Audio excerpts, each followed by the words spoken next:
In the late 90s and early 2000s, there was a massive boom in Japanese horror films that were praised for exploring new themes and giving us new forms of scares. When it comes to J-horror, you're bound to hear a few names every time the topic is brought up. Ring or Ringu, Ju-on, The Grudge, Kaido, and well, basically the ones that got American remakes. Now, on some top J-horror lists, you may see an unfamiliar name pretty consistently near the top. Audition. Audition is a 1999 Japanese horror film directed by Takashi Miike, a pretty renowned director who is well known for his breadth of work as well as his taste for the disturbingly violent in his horror. And also he directed the live-action adaptations of Ace Attorney and JoJo's. Huh. Alright, we're gonna stop before we even start and say that this movie is best experienced knowing nothing about it. The only thing I feel like I have to say is, seriously, don't watch this movie if you have a weak stomach. Otherwise, if you trust me at my base word, go watch the movie, come back and watch the rest of the video after. If you want to know a little bit more before you're fully convinced, that'll come next, and then the heavy spoilers and discussion will be at the end. The story starts with a rom-com-esque plot in which Aoyama, a middle-aged widower, tells his friend Yoshikawa that he wants to try and find a new wife. Yoshikawa, a film producer, recommends the two hold an audition for a fictional romance movie and that Aoyama can take his pick from the pack. Among the applicants, one woman's story sticks out to Aoyama, and he's instantly smitten by this tragic Asami Yamazaki. As Aoyama falls more in love with Asami, Yoshikawa begins to have his doubts as many of her references are missing or dead. The mystery comes to a head in an ending sequence that confuses reality, dream, and hallucination with disturbed imagery that actually made me want to vomit with little to no use of gore or truly graphic content. The true horror of this movie comes from Asami's obsessive love and the atrocities she's willing to commit in order to ensure her lover loves only her. If you're a fan of anime, you'll likely know this character trope as Yandere. For those of you lucky enough to not know what that means, allow me to ruin your day with an explanation. Yandere comes from the terms yanderu, meaning sick or insane, and deredere, basically meaning lovey-dovey. So yandere is like being lovesick. If the sick was actually psychopathy. Yanderes will also be shown murdering and torturing anyone around their love interest that they deem may hold or be vying for the love interest's affection. This can range from romantic rivals all the way to family members. You've likely heard of its more calm but more bitchy relative, the tsundere. Now before we discuss the actual reasonings behind Asami's actions, because it involves major spoilers, I feel like we should explain why some people may feel an attraction to the yandere trope. It's me. I am some people. The main point of attraction likely stems from a desire for unconditional love. Now there are many reasons why an individual may be longing for this type of love, and I will not even begin to try and list them or make any assumptions on that front.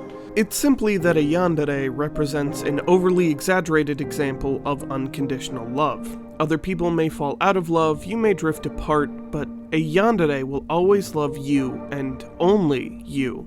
You're guaranteed a loving relationship for as long as you live, even though your life might not be that long with them. How might this manifest in a realistic, probably not murderous scenario? Well, you'll likely see them latch on to very little and fall in love seemingly way too fast. They'll ignore major red flags and warning signs in the name of love. They'll act like Aoyama does. Thus, when Asami says, "I want you to love me and only me," Aoyama is happy to oblige, ignoring all the warnings his friend had given him.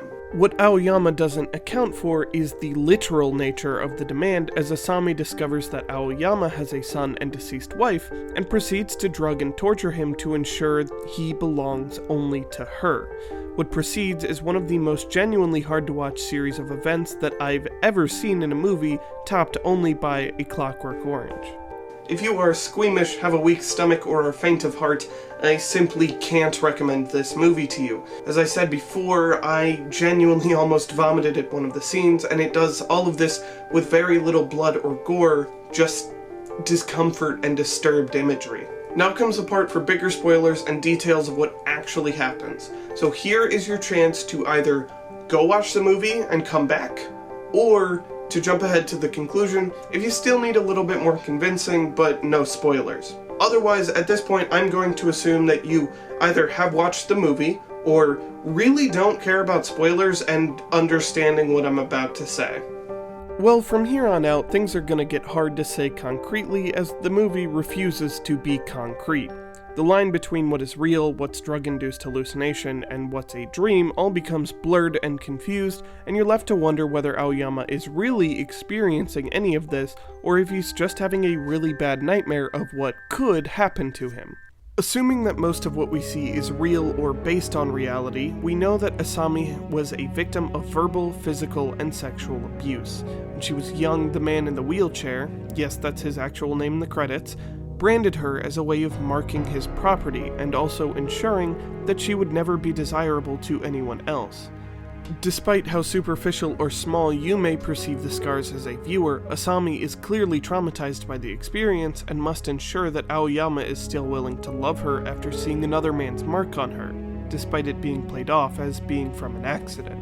With all this in mind, we can start to piece together that Asami's past has taught her that love is about possession and pain. They're inseparable concepts. If someone loves you, they must be solely yours, and vice versa. This is why she kept her last love interest alive and tied up in a bag, despite murdering the woman he was using to cheat on Asami. She loved him, therefore he must remain hers forever. When Asami is torturing Aoyama, it's done using the same ideology. First off, he cannot properly love Asami if he also has his dog and son to love at the same time. That's why she kills one and tries to kill the other. Secondly, if she shows him enough pain, he will come to understand what love should be. By stabbing him with the needles, Asami is trying to demonstrate the ties of pain and pleasure, with pleasure being a stand-in for love. As for cutting off his feet... yeah, that one's pretty self-explanatory. You can't leave her if you can't walk. Now, there is a lot to unpack in this movie, with the themes, Aoyama's guilt and past, what's going on with the man in the wheelchair, and what the fuck even was that ending sequence. But we were here to talk about Yanderes, so that's where I decided to keep my focus. Ultimately, Audition is about love. Dating is a terrifying process that can easily be seen as akin to an audition. You meet someone, see and hear their best aspects and the few imperfections they're willing to show, and finally have to commit more fully to discover who they truly are. The allusion to the idea that the whole ending may be Aoyama's nightmare after committing himself more fully to Asami lends more credence to this idea. He's terrified of what he may have rushed himself into, and is being terrorized by the worst case scenario running through his head due to the doubts that Yoshikawa had put into him.